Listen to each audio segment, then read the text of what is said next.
In Kenya's coastal city of Mombasa, the trial for one of the country's most wanted criminals has begun. Feisal Mohamed Ali is on Interpol's shortlist for crimes against the environment. In this case, ivory trafficking. Arrested in Tanzania last month, he was extradited to Kenya and charged with illegally dealing in wildlife trophies. Catching an alleged ivory kingpin is rare, and activists hope that Ali's trial will shine a light on the shadowy supply chain that funnels ivory from Africa to Asian markets.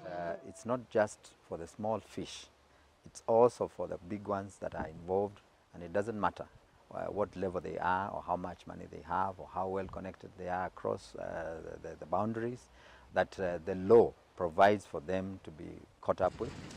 But while large seizures happen regularly, arrests and convictions rarely follow here.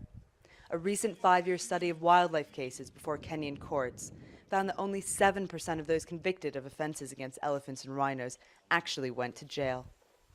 The modern ivory trade is dominated by a small number of mafia-like organizations capable of paying off a wide network, from the poachers themselves to park rangers, shipping agents, politicians, and judges. These syndicates are pushing Africa's elephants towards extinction. A joint UN Environment Program and Interpol study last year said that up to 25,000 African elephants are killed each year to feed an illegal trade worth up to $188 billion. It sounds crazy, but this is actually a war. It is organized crime on an international level, and it's completely out of control. From the nature reserves of East and Central Africa, ivory is smuggled to the Indian Ocean ports of Kenya and Tanzania, from where shipping containers are exported to Asia. Ivory is worth more than $2,000 per kilo at market, and with arrests rare, convictions infrequent, and penalties low, there are few disincentives.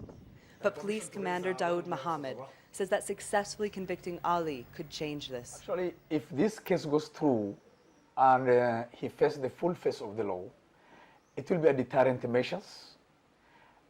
It will be a plus to the police work. It will be a plus to the whole justice system of Kenya. With Ali's trial, Kenyan justice is also on the dock. A litmus test of Kenya's ability to apply rigorous justice to wildlife crime and end the era of impunity for good.